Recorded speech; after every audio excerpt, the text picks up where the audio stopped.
ಒಂದು ದಾಖಲೆನ ನಾನು ಈಗ ಬಿಡುಗಡೆ ಮಾಡೋದಕ್ಕೆ ಹೊರಟಿದ್ದೇನೆ. ದಾಖಲೆನ ನಿಮ್ಗೆ ಮತ್ತೆ ಶೇರ್ ಮಾಡ್ತೇನೆ.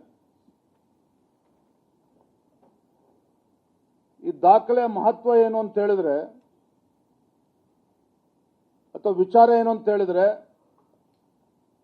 ಕೇಂದ್ರ ಸರ್ಕಾರ ಎಲ್ಲ ರಾಜ್ಯಗಳಿಗೆ ಸ್ಪೆಷಲ್ ಗ್ರಾಂಟ್ಸ್ ಅನ್ನು ಕೊಡ್ತಾರೆ. ಅಂದ್ರೆ special grants is meant for specific purpose. ಯಾವುದಕ್ಕೋಸ್ಕರ ಕೇಂದ್ರ ಸರ್ಕಾರ ಸ್ಪೆಷಲ್ ಗ್ರಾಂಟ್ ಅನ್ನು ಕೊಡ್ತದೆ, ರಾಜ್ಯ ಸರ್ಕಾರ ಯಾವುದಕ್ಕೆ ಸ್ಪೆಷಲ್ ಗ್ರಾಂಟ್ ಅನ್ನು ಕೇಳ್ತದೆ, ಅದಕ್ಕೋಸ್ಕರ ಸ್ಪೆಷಲ್ ಗ್ರಾಂಟ್ ಅನ್ನು ನೀಡುವಂಥದ್ದು. ಯಾವುದೇ ಸ್ಪೆಷಲ್ ಗ್ರಾಂಟ್ ಅನ್ನು ಕೊಟ್ಟಾಗ ಆ ಹಣ ಹಂತ ಹಂತವಾಗಿ ಬಿಡುಗಡೆ ಮಾಡ್ತಾರೆ. ಉದಾಹರಣೆಗೆ 1,000 ಕೋಟಿ ರೂಪಾಯಿ ಕೊಡೋದಿದ್ರೆ ಕೇಂದ್ರ ಸರ್ಕಾರ ಅದನ್ನ 300 ಕೋಟಿ 500 ಕೋಟಿ ಹಂತ ಹಂತವಾಗಿ ಬಿಡುಗಡೆ ಮಾಡ್ತಾರೆ. ಆ ಪ್ರೋಗ್ರೆಸ್ ರಿಪೋರ್ಟ್ ಅನ್ನು ಕೊಡಬೇಕಾಗ್ತದೆ. ಅಂದ್ರೆ ಯುಟಿಲೈಸೇಷನ್ ಸರ್ಟಿಫಿಕೇಟ್ ಅನ್ನು ಕೂಡ ಕೊಡಬೇಕಾಗ್ತದೆ ರಾಜ್ಯ ಸರ್ಕಾರ. ಅದು 1,000 ಕೋಟಿ ಸ್ಪೆಷಲ್ ಅಸಿಸ್ಟೆನ್ಸ್ ಇರ್ಬೋದು, 5,000 ಕೋಟಿ ಇರ್ಬೋದು, ಅಥವಾ 10,000 ಕೋಟಿ ಇರ್ಬೋದು. So the point is, state government has to release or the concerned department for which money has been sought, the concerned department has to give utilization certificate.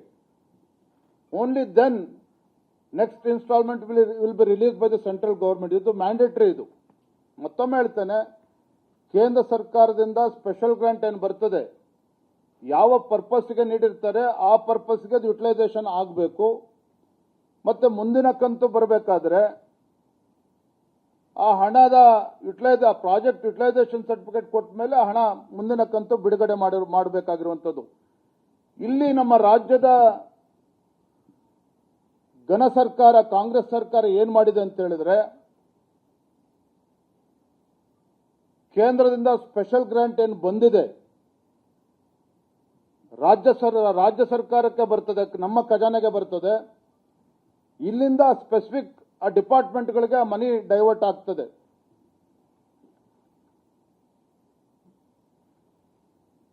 The money which has been released by the central government should be utilized for the specific purpose. ನಾನು ಇದು ಮತ್ತೆ ಮತ್ತೆ repeat ಮಾಡ್ತೇನೆ ಅಂತ ಹೇಳೋದಕ್ಕೆ ಕಾರಣ ಇದೆ. ಇಲ್ಲೇನಾಗ್ತದೆ, ಕೇಂದ್ರ ಸರ್ಕಾರ ಹಣವನ್ನು ಬಿಡುಗಡೆ ಮಾಡಿದ್ದಾರೆ. ಆ ಹಣ ಬಿಡುಗಡೆ ಮಾಡಿದಾಗ ರಾಜ್ಯ ಸರ್ಕಾರದ ನಮ್ಮ ಖಜಾನೆಗೆ ಬರ್ತದೆ. ಅಲ್ಲಿಂದ ನೀರಾವರಿ ಇಲಾಖೆಗೆ ಹೋಗಬೇಕಾಗ್ತದೆ. ನೀರಾವರಿ ಇಲಾಖೆಯಲ್ಲಿ ಕೃಷ್ಣ ಭಾಗ್ಯ ಜಲ ನಿಗಮಕ್ಕೆ ಹೋಗಬೇಕಾಗ್ತದೆ, ಬೇರೆ ಬೇರೆ ನಿಗಮಗಳಿಗೆ ಹೋಗಬೇಕಾಗ್ತದೆ. ಆದರೆ ಈ ಹಣ ಕೇಂದ್ರದ ಬಿಡುಗಡೆ ಆದಮೇಲೆ ಆ ಇಲಾಖೆಗಳಿಗೆ ಹಣ ಹೋಗೋದೇ ಇಲ್ಲ. ಯಾವ ಇಲಾಖೆಗೆ ಹಣ ಹೋಗಬೇಕಾಗಿತ್ತು ಸ್ಪೆಷಲ್ ಗ್ರಾಂಟ್ಸ್, ಆ ಇಲಾಖೆಗೆ ರಾಜ್ಯ ಸರ್ಕಾರ ಕಳಿಸೋದೇ ಇಲ್ಲ. ಆದರೆ ಮುಂದಿನ ಕಂತು ಬರಬೇಕಲ್ಲ ಹಾಗಾದ್ರೆ ಕೇಂದ್ರದಿಂದ.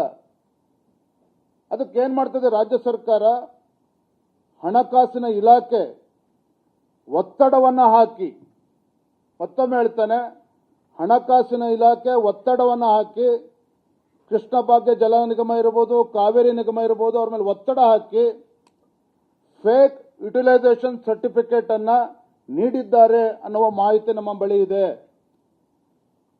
Concerned department has issued fake utilization certificate to the central government through Government of Karnataka.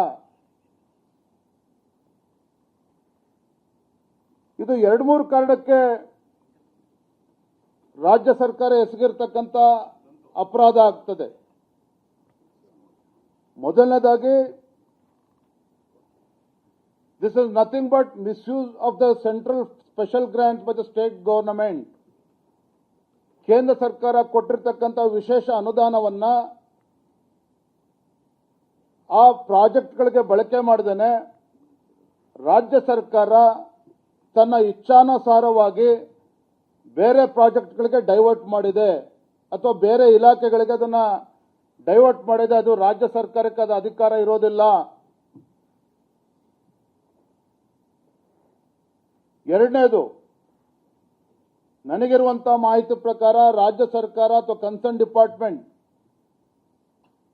ಆ ಹಣ ಉಪಯೋಗ ಆಗದೇನೆ, ಸದ್ಬಳಕೆ ಮಾಡಿಕೊಳ್ಳದೇನೆ, ರಾಜ್ಯ ಸರ್ಕಾರದ ಅಥವಾ ಹಣಕಾಸಿನ ಇಲಾಖೆಯ ಒತ್ತಾಯದ ಮೇರೆಗೆ ಫ್ಯಾಬ್ರಿಕೇಟೆಡ್ ಯುಟಿಲೈಸೇಷನ್ ಸರ್ಟಿಫಿಕೇಟ್ ಅನ್ನು ಕೇಂದ್ರಕ್ಕೆ ಕಳಿಸಿಕೊಟ್ಟಿದ್ದಾರೆ.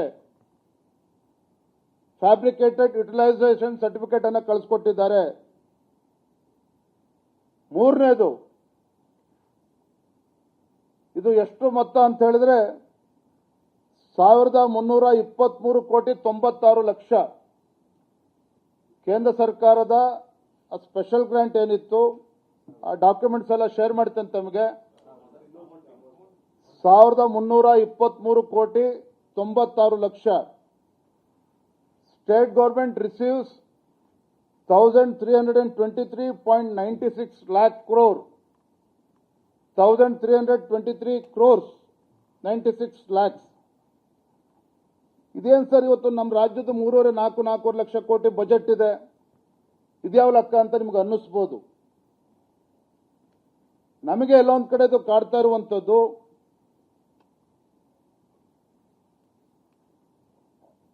ಗೃಹಲಕ್ಷ್ಮಿ ಯೋಜನೆ. ಗೃಹಲಕ್ಷ್ಮಿ ಯೋಜನೆ ಬರೋಕ್ಕೂ ಮುಂಚಿತವಾಗಿ ವಾಲ್ಮೀಕಿ ಅಭಿವೃದ್ಧಿ ನಿಗಮದ ಹಗರಣ ಮತ್ತೊಮ್ಮೆ ಉಲ್ಲೇಖ ಮಾಡ್ತೇನೆ. ನಾನು ಹೇಳೋದಕ್ಕೆ ಕಾರಣ ಇದೆ. I am not coming to any conclusion. The intent of my press briefing is I am seeking answers by the Finance Minister of Karnataka, who is also ಮಾನ್ಯ ಮುಖ್ಯಮಂತ್ರಿಗಳಿಂದ. ವಾಲ್ಮೀಕಿ ಅಭಿವೃದ್ಧಿ ನಿಗಮ ಹಗರಣ ಏನಾಯಿತು, ನನ್ನ ಪ್ರಕಾರ ಹಣಕಾಸಿನ ಸಚಿವರು ಆಗಿರುವಂತಹ ರಾಜ್ಯದ ಮುಖ್ಯಮಂತ್ರಿಗಳ ಅನುಮತಿ ಇಲ್ಲದೇನೆ